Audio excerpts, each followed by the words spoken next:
Dari posisi rebahan itu, punggungnya si Lisa ini pelan-pelan melengkung ke atas gitu loh, Wak. Astagfirullah. Melengkung ke atas. Jadi lama-lama macam orang kayang.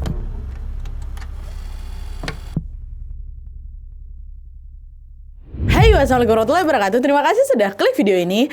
Di malam ini aku datang lagi dengan membawakan kisah horor part 347. Nah, kisah yang akan aku ceritakan kali ini datang dari seorang wanita yang hidupnya lagi di fase bagus, Wak. Kerjaannya lancar, keluarganya rukun, dan kala itu karirnya lagi naik-naiknya. Dari luar kehidupannya kelihatan baik-baik aja, sampai di suatu hari di tengah pekerjaan yang padat, wanita ini mulai mencari tempat sepi untuk beribadah sekaligus juga beristirahat. Sebenarnya dia nggak berniat menyendiri, Wak. Cuman rasanya ada sesuatu yang tanpa sadar menarik dia untuk datang ke tempat itu lagi dan lagi. Dan siapa sangka di tempat itu ternyata ada sosok tak kasat mata yang diam-diam mengintainya. Bukan ngintai buat menyakiti, tapi ngintai karena dia punya perasaan gak wajar sama si wanita ini. Usut punya usut, perasaan itu berakar dari masa lalu si sosok ini yang tidak pernah betul-betul selesai. Nah, penasaran gimana kisah selengkapnya? Jadi tanpa berlama-lama kita langsung masuk aja ke ceritanya ya. Check it out. Tapi tunggu sebentar, Wak. Sebelum aku masuk ke kisahnya, aku mau sampaikan satu informasi penting nih buat wawa-wawa kesayangan aku semua. Karena di sini aku pengen makin deket dan sharing lebih banyak dengan kalian. Aku mau mengundang kalian untuk bergabung di YouTube membership Nadia Omara. Dengan menjadi YouTube memberku setiap bulannya, Wak, kalian akan mendapatkan pertama, tambahan satu konten eksklusif dengan experience baru yang tidak biasa. Terus ada kalanya juga nih, konten eksklusif ini bisa menjadi tempat aku dan tim bisa lebih bebas berekspresi lagi tanda kutip, dan juga menyampaikan informasi detail yang tidak bisa kami sampaikan di konten-konten biasanya. Dan selain itu kalian juga akan mendapatkan badges khusus di samping nama akun YouTube kalian, dan juga nantinya kalian bisa saling komen dengan berbagai emoji khusus khas Nadia Omara Channel. Tapi ini nggak ada paksaan, Wak, ya, buat kalian yang mau-mau aja. Cara bergabungnya juga gampang sekali, Wak. Kalian tinggal langsung masuk ke halaman channel YouTube Nadia Omara, lalu klik tombol join atau gabung. Dan kalau sudah, kalian tinggal langsung melakukan pembayaran melalui dompet digital yang kalian punya. Udah selesai. Selamat bergabung dan selamat menikmati konten eksklusif dari kami di YouTube membership Nadia Omara. Kita tunggu kalian di room members only ya.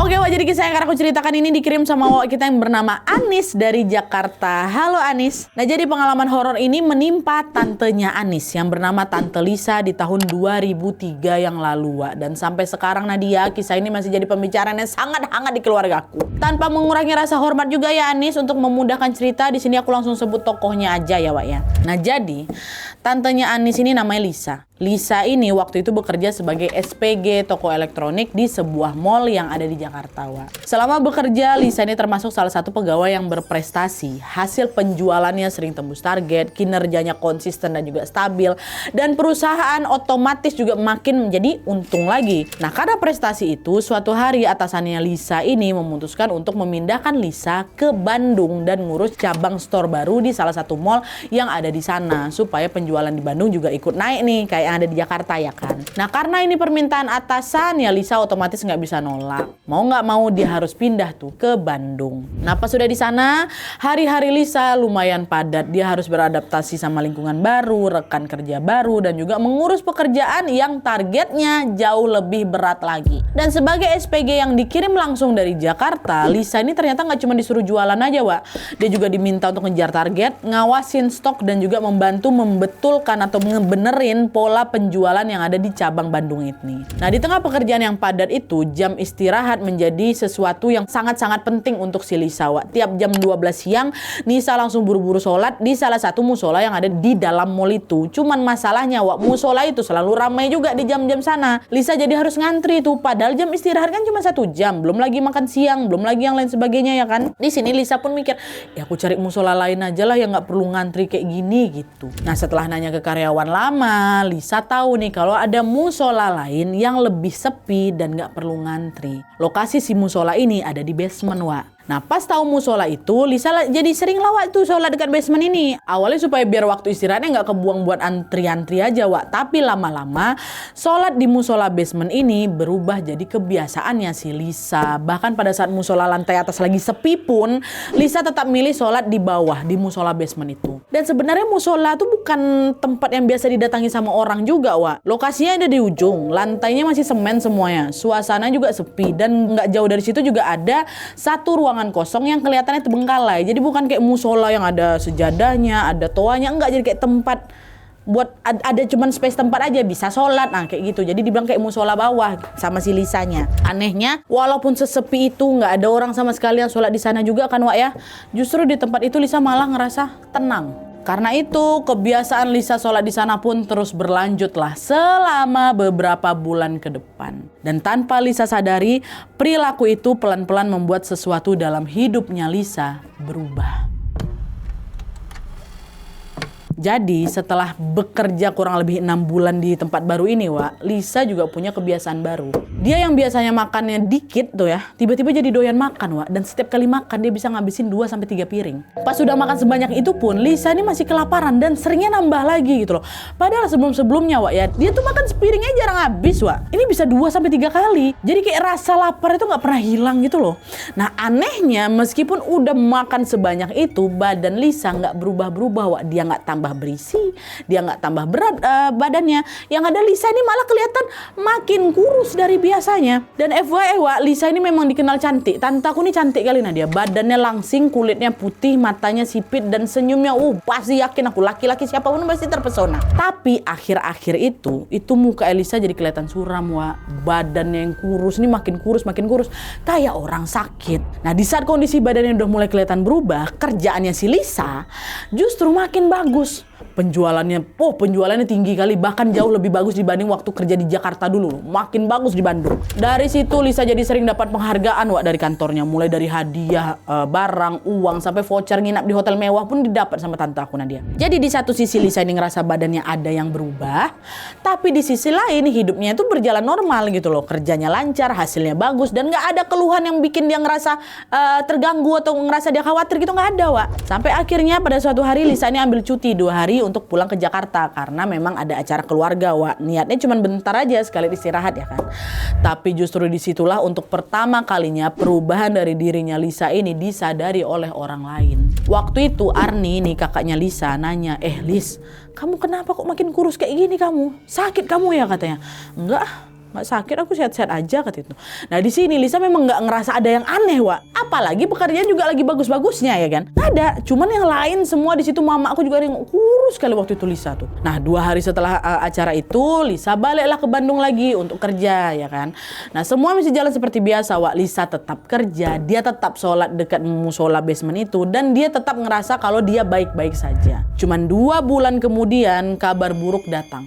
Lisa diinfokan tiba-tiba pingsan waktu dia lagi kerja. Orang tua yang ada di Jakarta panik, langsung nyusul Wak ke Bandung dan langsung mau ngebawa si Lisa ini ke rumah sakit buat diperiksa. Tapi Wak sebenarnya Lisa ini sempat nggak mau juga dibawa ke rumah sakit karena dia ngerasa ya itu badannya baik-baik aja, cuman kecapean aja makanya kemarin aku pingsan. Pun setelah aku bangun dari pingsan aku juga baik-baik aja, aku masih kuat kok. Tapi karena terus dipaksa, orang tua juga udah datang jauh-jauh dari Jakarta ya kan, tetaplah si Lisa ini dibawa ke rumah sakit. Setelah fisiknya dicek, organnya dites ini itu, hasilnya sama Wak. Dokter bilang Lisa sehat Bu, dia nggak lagi sakit. Nah di sini orang tuanya si Lisa jadi mikir ini kayak bukan masalah medis lah kata kayak gitu. Nah nggak lama salah satu keluarga mereka yang namanya Om Heru tinggal di Bandung juga Wak. Omnya si Lisa ini inisiatif manggil orang pintar namanya Mang Dadang untuk meriksa kondisinya si Lisa ya kan. Nah pas Mang Dadang itu baru sampai dekat rumah mereka ini, Lisa histeris Wak. Nangis dia. Pergi kau, jangan dekat-dekat aku. Katanya dia pada belum kenal lagi sama Mang Dadang ini. Nah karena si Lisa ini nggak mau didatengin, akhirnya Mang Dadang milih pulang lah Wak. Tanpa sempat ngobatin Lisa ya kan. Nah setelah Mang Dadang pergi, Lisa yang tadinya histeris sekali perlahan-lahan mulai tenang. Tapi nggak lama setelah itu Lisa ini kayak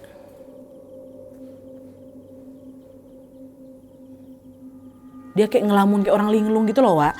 Nah nengok itu Om Heru ngomong lah ke orang tuanya si Lisa, ini kayaknya Lisa lagi ada yang isengin lah ini Mbak gitu kan. Nah ucapan itu jelas bikin orang tuanya si Lisa khawatir juga lah ya kan, Wak. Tapi itu tadi karena si Lisa ini terus nolak diobatin, dia masih ngerasa dirinya baik-baik aja. Mereka semua yang ada di sana cuma bisa pasrah.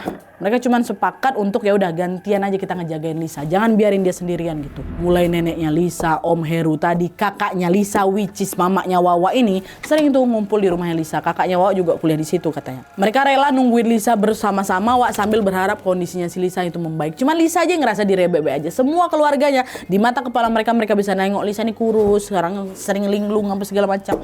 Tuh ya khawatir mereka, makanya dijaga. Sehari 2 hari pertama Lisa memang kelihatan mendingan, Wak. Mukanya udah nggak pucat lagi nih dan badannya juga udah nggak selemas kemarin itu. Sekilas semuanya kelihatan normal. Tapi beberapa hari setelahnya Lisa kembali bertingkah aneh, Wak. Dan kali ini kejadiannya jauh lebih parah dari sebelumnya. Jadi waktu itu Lisa ini lagi nginap di rumahnya Om Heru. Jadi setelah kejadian kemarin itu keluarganya si Lisa ini sepakat supaya udah Lisa tinggal sementara aja dulu sama keluarganya Om Heru. Soalnya rumah Om Heru ini juga tetanggaan sama Mang Dadang pula, Wak, si orang pintar tadi. Jadi kalau ada apa-apa kan Mang Dadang bisa langsung datang gitu kan. Nah beberapa hari pertama kondisinya si Lisa udah mulai mendingan, Wak. Dia udah bisa ngobrol, makannya juga udah teratur, nggak yang banyak-banyak itu. Dan tidak ada tanda-tanda aneh kayak sebelumnya. Keluarga udah mulai mikir ini kayak keadaannya udah mulai baikkan ini gitu. Masuk sore harinya Lisa ada siap-siap mau sholat asar. Awalnya nggak ada sesuatu yang aneh nih, Wak. Rakaat pertama masih normal, gerakannya masih biasa, bacaannya juga nggak ada yang janggal. Tapi begitu masuk rakaat kedua, badan Lisa tuh langsung tegang. Dia kayak mau ruku, tapi badannya tuh kaku, nggak bisa lanjut kayak gitu loh. Nah nggak lama Lisa jatuh ke lantai, telentang, das kayak gitu ya kan. Dan dari posisi rebahan itu, punggungnya si Lisa ini pelan-pelan melengkung ke atas gitu loh, Wak. Astagfirullah, aku melengkung ke atas. Jadi lama-lama macam orang kayang. Nah Om Heru yang kebetulan lewat di sana langsung ngapa Lisa, ngapain kamu masih pakai mukena tuh kayak gitu kan, kamu kenapa? Tapi di situ Lisa nggak jawab. Mukanya pucat, matanya melotot dan badan mulai kejang-kejang kayak gitu. Di situlah Om Heru ini kesurupan ini si Lisa ya kan. Om Heru langsung baca Al-Fatihah dan doa-doa yang dia hafal. Untungnya nggak lama dari situ badannya si Lisa udah mulai agak melemas nih, kejangnya juga berhenti, tapi si Lisa langsung pingsan, Wak, ya. Nah nggak lama setelahnya Lisa balik sadar. Cuman badannya masih lemas waktu itu, tatapannya juga kosong ya kan. Dan pas sadar dia udah nggak ingat apa-apa lagi soal kejadian yang tadi. Nah sejak hari itu keluarga tuh udah nggak berani lagi ninggalin si Lisa sendirian, Wak. Dan sehari setelah kejadian itu rumah Om Heru tuh katanya kerasa beda kali. Suasananya kerasa lebih sunyi dari biasanya gitu kan, lebih nggak enak lah gitu, Wak. Tapi meskipun begitu kondisi si Lisa sempat terlihat stabil tuh, Wak. Dia udah nggak pernah histeris lagi, dia nggak meronta lagi. Cuman dia lebih banyak diam, sama juga sering banyak ngelamun. Cuman begitu sorenya datang nih, Wak, ya kan. Besoknya nih Lisa sholat asar lagi. Berulang lagi kejadian itu. Di rakaat pertama normal, semua masih normal. Tapi masuk rakaat kedua, Wak, kayak gitu lagi si Lisa. Kayak gitu lagi. Mama Wawa kan ada di situ, dibacain lagi doa sama mereka, Om Heru sama neneknya di situ kan ngejain si Lisa ini sampai akhirnya lemas lagi badan si Lisa, balik dia sadar lagi. Besoknya keulang lagi, keulang lagi. Dan dia ini selalu kesurupan waktu itu tuh lah, waktu rakaat kedua dalam kondisi masih pakai mukena. Nah, bayangkan sama aku, harusnya sholat nggak akan diganggu setan kan? Itu kayak gitu tantaku. Nah, disitulah baru semuanya ini pasti bukan kebetulan, ini udah jadi pola ini. Dalam sehari Lisa bisa bersikap normal aja, dia bisa diajak ngobrol, makan, bahkan udah bisa diajak ketawa sama mamaku Nadia. Tapi waktu udah masuk sholat ini rakaat kedua, badannya langsung kaku lagi. Kesurupan lagi dari situ. Kan nggak masuk akal tuh kan. Masa orang lagi sholat lagi digangguin kayak gitu. Dan itu katanya berlangsung selama 3 minggu. Dan setiap udah masuk sholat asar nih, Wak, ya, mereka selalu standby tuh. Macam udah siap nungguin hal yang sama terulang lagi. Dan betul rakaat kedua kayak gitu lagi. Dan selama kesurupan ini keluarga Lisa tetap minta bantuan dari Mas Dadang, Wak. Mas Dadang, Kang Dadang itu orang pintar ini kan untuk ngobatin Lisa. Mang Dadang juga udah berusaha untuk berkomunikasi sama sosok yang lagi ngerasukin si Lisa ini. Cuma selama 3 minggu itu, Wak, sosok itu nggak ngasih respon sama sekali, nggak talk aktif dia. Nah karena nggak komunikatif nih ya, suatu hari Mang Dadang marah. Akhirnya waktu udah kesurupan lagi ditanya, kok ini siapa sih? Ngapa kok ganggu anak ini terus? Dan di situ untuk pertama kalinya sosok itu akhirnya ngerespon, Wak. Kamu nggak perlu tahu siapa saya. Yang jelas dia sudah jadi bagianku. Udah ngomong kayak gitu pingsan, mau ngomong si hantu ini. Dan dari situ keluarga cuma bisa saling pandang, Wak. Mereka masih nggak tahu nih siapa, ngapa, bagian apa gitu kan. Siapa dia, kenapa dia terus merasuki si Lisa gitu. Tapi yang jelas gangguan sosok itu juga belum menunjukkan tanda-tanda akan berakhir, Wak. Masih kayak gitu terus. Dan selama dia lagi pemulihan ini, Wak, Lisa tuh nggak masuk kerja 3 minggu. Alasannya sakit. Gara-gara kayak gini nih lah. Sampai tibalah di suatu hari, Lisa kesurupan lagi. Alih-alih sadar, Wak, reaksinya si Lisa itu justru makin keras lagi. Tubuhnya meronta, suaranya nyaring, dan emosinya meledak tanpa terkendali, Wak. Mang Dadang langsung inisiatif nekan jempol si Lisa sambil bacain ayat kursi. Gak lama kemudian berhenti nangis Lisa, tapi suaranya berubah jadi laki-laki. Berubah jadi laki-laki, Nadia, kata mama aku. Tanya Mang Dadang di situ kan, kau ini siapa? Ha? Udah 3 minggu lo ku gangguin anak ini terus. Dia diam. Sudah mulai buka suara. Di sini akhirnya dia atau si sosok ini cerita soal asal usulnya. Termasuk alasan kenapa dia memilih tubuh Lisa untuk dirasuki. Jadi, nih ya, pas ditanyain sama Mang Dadang, sosok itu ngaku namanya Wiraga. Ya, dia asalnya dari Jawa Timur.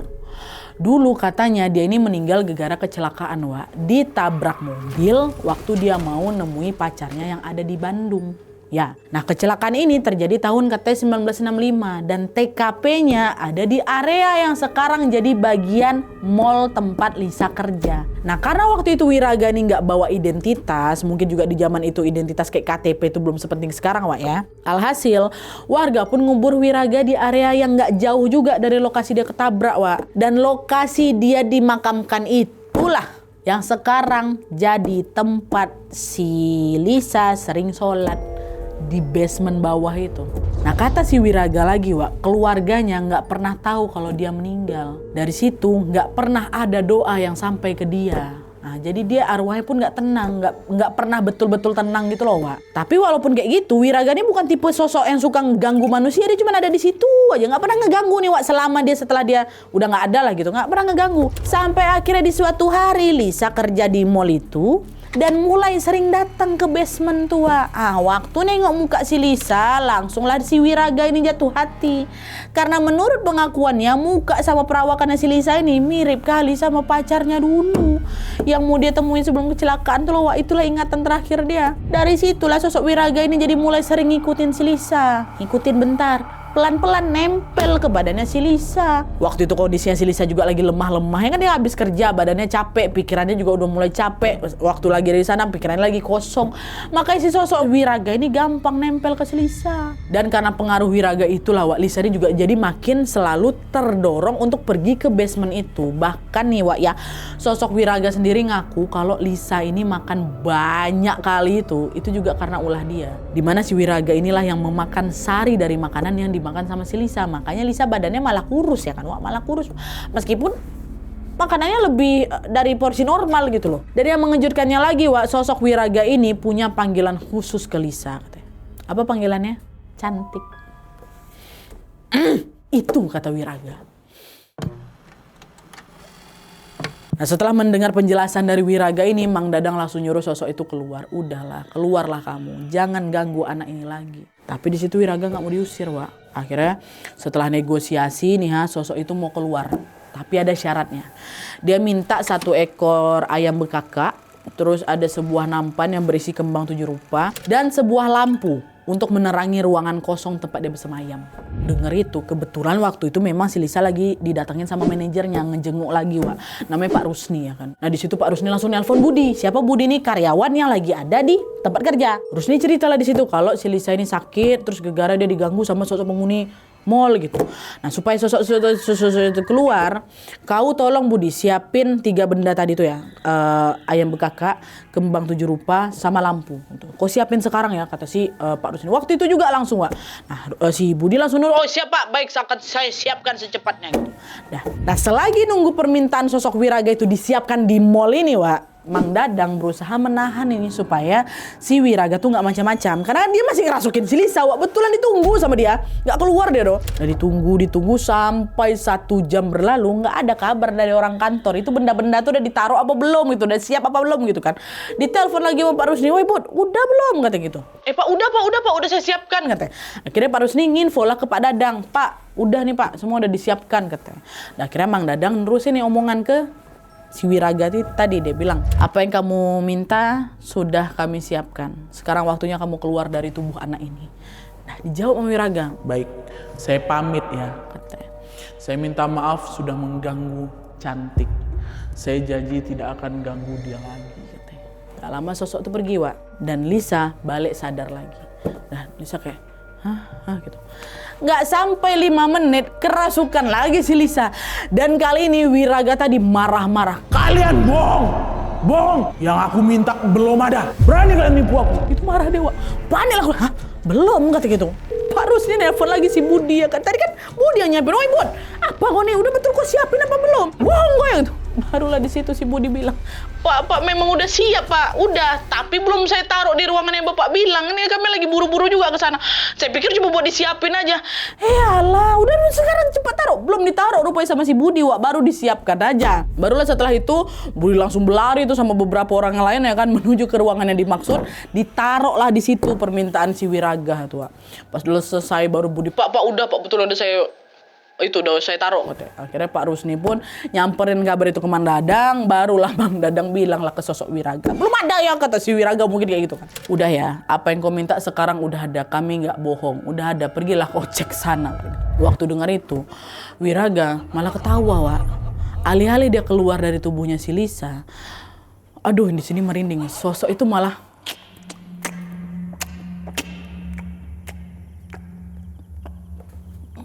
ngecap dia macam lagi makan sesuatu.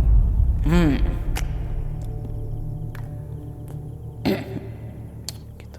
Aduh, Ini baru pas, kata dia kayak gitu. Ngelihat itu, Wak, keluarga Lisa cuma, mak dimakannya dari situ, dari rumah si Om Heru. Nggak ada yang berani nyela keluarga si Lisa waktu itu. Mereka cuma bisa ngeliatin aja. Si Lisa sih kayak gitu. Gak lama kunyahan Wiraga itu berhenti, lalu dia bilang, aku pergi dulu ya Cantik.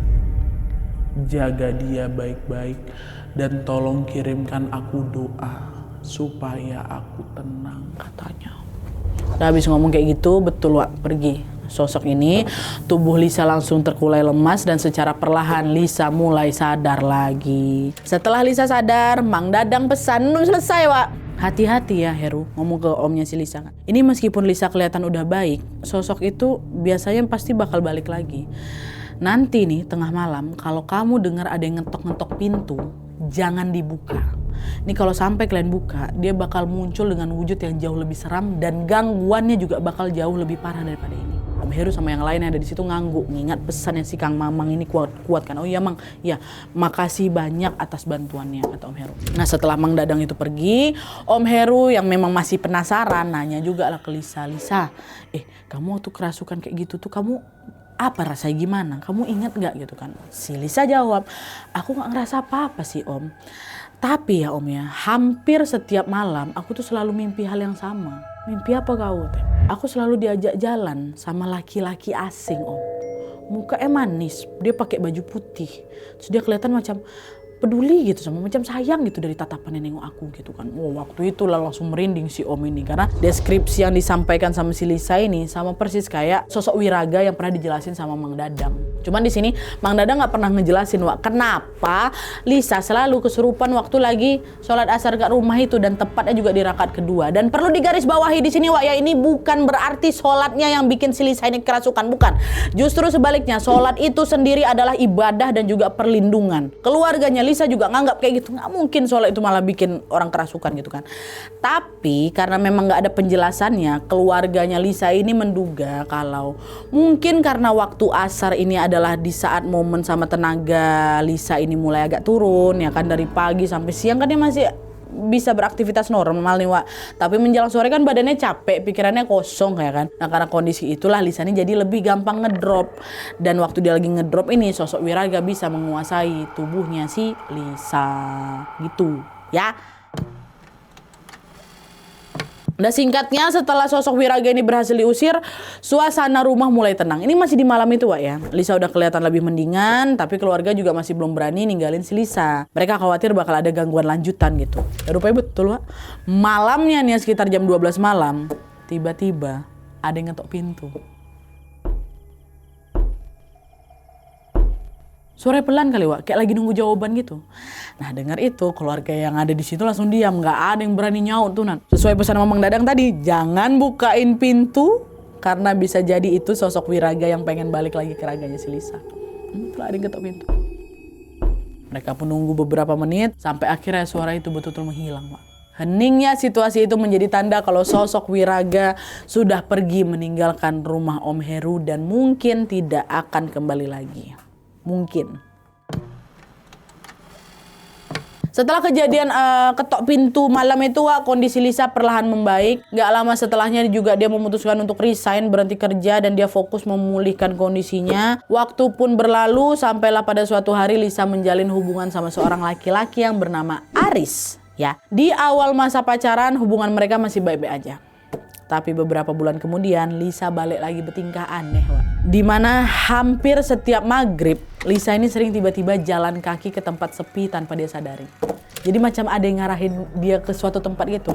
Nah khawatir kejadian kemarin itu terulang lagi, Aris pacarnya ini akhirnya nyaranin si Lisa untuk pergi lagi ke orang pintar, tapi bukan Mang Dadang lagi nih, Wak, orang yang beda. Dan setelah kayak di Terawang gitu, si orang ini bilang kalau banyak makhluk halus yang lagi ngantri untuk masuk ke tubuh kamu, Lisa. Kenapa kayak gitu? Soalnya si Lisa ini kan udah pernah dirasukin sebelumnya kan, Wak. Jadi badan tante aku tuh dia lebih rentan lagi untuk dirasuki. Nah supaya aman, si orang pintar ini langsung nyaranin si Lisa untuk selalu membawa bangle, sejenis jahe katanya Wawa yang dipasang peniti gitu. Katanya benda ini tuh bisa jadi pengaman gitu loh Wak, supaya si Lisa nggak gampang kerasukan lagi gitu. Dan sejak kejadian itu, kejadian aneh betul-betul berhenti. Katanya dia udah nggak pernah lagi jalan kaki tanpa sadar ataupun jadi kerasukan lagi, udah nggak pernah. Secara perlahan-lahan kondisi Lisa makin stabil dan akhirnya dia nikah sama Mas Aris dan dia sudah diberikan 1 orang anak. Nah kehadiran anak itulah yang membuat pernikahan mereka pun makin harmonis lagi dan langgeng sampai sekarang. Tapi walaupun kayak gitu Nadia, buat keluarga kami kisah tentang Lisa yang selalu kerasukan waktu itu tuh